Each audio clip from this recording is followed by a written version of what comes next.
On July 1, 1916, the Battle of the Somme commenced, marking one of the largest and bloodiest battles of the First World War.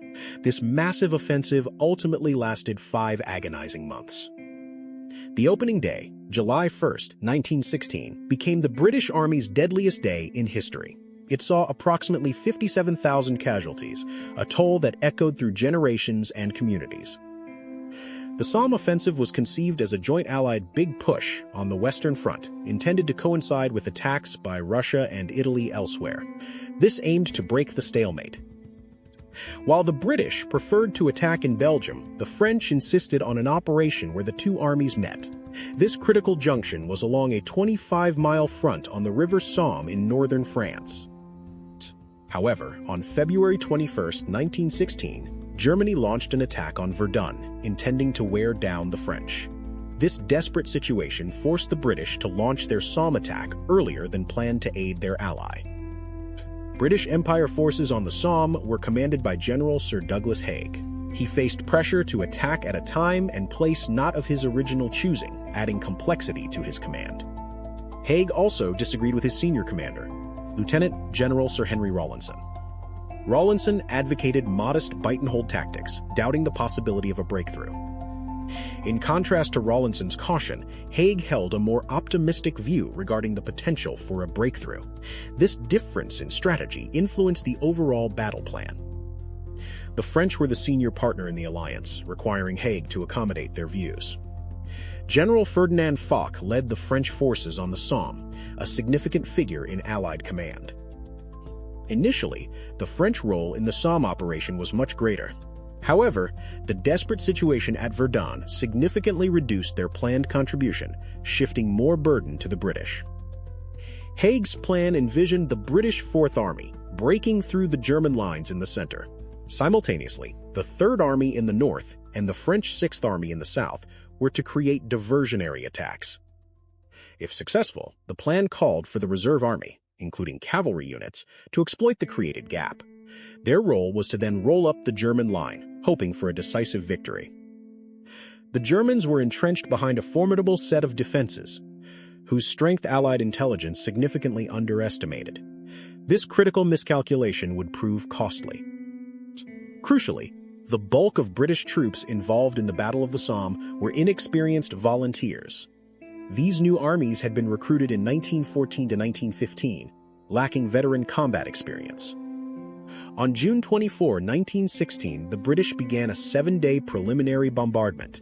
This massive artillery barrage was intended to soften German defenses ahead of the infantry assault. Haig's artillery was expected to achieve 3 key objectives: destroy German defenses, neutralize enemy guns, and cut the formidable barbed wire in front of the German lines. When the attack began, the artillery was also meant to provide a creeping barrage. This tactic involved shells landing just ahead of advancing infantry, protecting them as they moved forward. The British believed the Germans would be shattered by the bombardment. However, the deep German dugouts and concrete shelters largely protected their troops and machine guns, defying expectations. On July 1, 1916, the assault began spectacularly at dawn. A series of massive mine detonations occurred beneath German lines, designed to disorient and destroy their positions. One of the most famous detonations was the Lochnagar mine near La Boisselle. Its explosion created a vast crater, approximately 300 feet across and 90 feet deep, a lasting scar on the landscape. At precisely 7:30 a.m., whistles blew along the British lines, signaling the infantry to advance. Waves of soldiers emerged from their trenches, moving into no man's land. The advance was often slow and orderly, laden with heavy equipment. They were instructed not to run, believing the German defenses had been obliterated, a fatal assumption. As soon as the British emerged, surviving German machine gunners unleashed devastating fire. The intact barbed wire further funneled troops into killing zones, causing horrific casualties. In the Beaumont-Hamel sector, the attack was a tragic failure. The Hawthorne Ridge mine, detonated early, alerted the Germans, who then massacred advancing British troops. The 1st Newfoundland Regiment suffered catastrophic losses at Beaumont-Hamel. Of the 801 men who advanced, only 68 answered the roll call the following morning, a devastating blow. The village of Thiepval, dominated by its formidable chateau and heavily fortified German positions, proved another impossible objective. Attacks here were repulsed with severe losses. Today, the Thiepval Memorial to the Missing stands as a stark reminder of the battle's scale. It commemorates over 70,000 British and South African soldiers with no known grave. La Boisselle was another sector characterized by fierce fighting and dramatic mine warfare. Besides Lochnagar, other mines created huge craters that became deadly traps for advancing troops. Particularly infamous was the Glory Hole area at La Boisselle, a stretch of ground so devastated by mining and shellfire that it remained a contested lunar-like landscape throughout the battle. Despite widespread failures, some British corps, particularly in the south near the French sector, achieved limited local gains. They managed to seize some German frontline positions. Across the entire British front, the casualty figures for July 1, 1916 were staggering. The day ended with nearly 60,000 British casualties, underscoring the horrific losses. Within those casualties, 19,240 British soldiers were killed on July 1st alone. This made it the single deadliest day in the history of the British Army, a grim record. Beyond the dead, tens of thousands more were wounded or missing. Many of the wounded would die later without proper medical care, expanding the true devastation of the day. The devastating losses of July 1, 1916, left an enduring scar. The impact reverberated through countless families and communities across Britain, fundamentally altering their fabric. Many of the hardest-hit units were the PALS battalions. These special units were formed by men from the same towns, workplaces, or sports clubs who volunteered to serve together. This unique recruitment meant that when a PALS battalion was decimated, an entire community could lose a generation of its young men. The shared tragedy was immense. The first day of the Somme holds a prominent place in British history. It has come to represent the immense loss and apparent futility of the First World War. The battle occupies a powerful place in British popular memory, often fueled by myths. Understanding what truly happened on July 1, 1916, is crucial to dispelling these narratives. One pervasive myth suggests British generals were entirely incompetent, sending men to their deaths without care. While mistakes were made, their challenges were complex. A critical factor was the unexpected resilience of German defenses, which intelligence underestimated. Their deep dugouts and rapid counterattacks surprised the Allies. Despite the catastrophic first day, the British Army did learn from its mistakes. Tactical adjustments and improved artillery coordinations slowly emerged as the battle dragged on. Later in the Somme offensive in September 1916, the tank made its battlefield debut. Though imperfect, it signaled a new era of mechanized warfare. The Somme offensive finally ended in mid-November 1916 after an agonizing 5-month struggle. Despite the sacrifices, a decisive breakthrough was not achieved.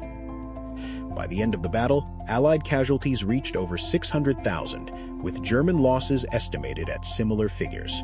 This horrific attrition defined the Western Front.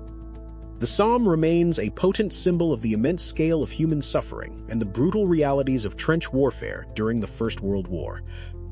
Today, memorials and cemeteries dot the Somme's landscape, serving as permanent tributes to the millions who fought and died.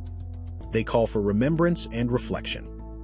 Historians like Martin Gilbert have extensively documented the Somme, providing invaluable insights into its complexity and human cost.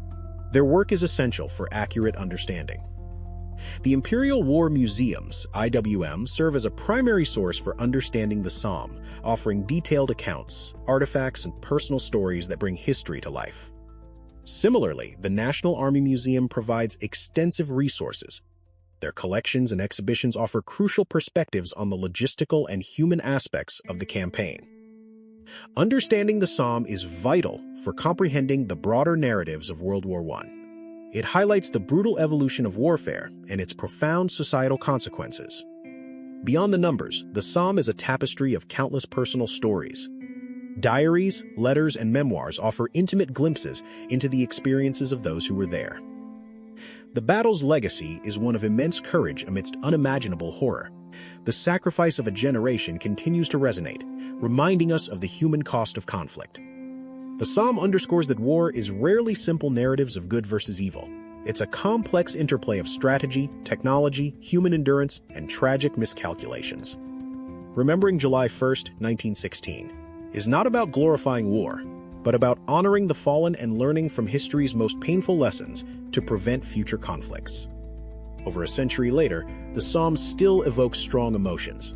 It remains a powerful testament to the destructive potential of human conflict and the resilience of the human spirit. To truly comprehend the Somme, one must challenge widespread misconceptions and delve into the meticulously researched accounts. This ensures we honor the truth of what transpired. Beyond numbers and strategies, the Somme's true lesson lies in its human cost. The individual lives profoundly impacted or lost. Each soldier represented a world of potential. The Somme also reveals the struggle of armies to adapt to evolving, industrialized warfare.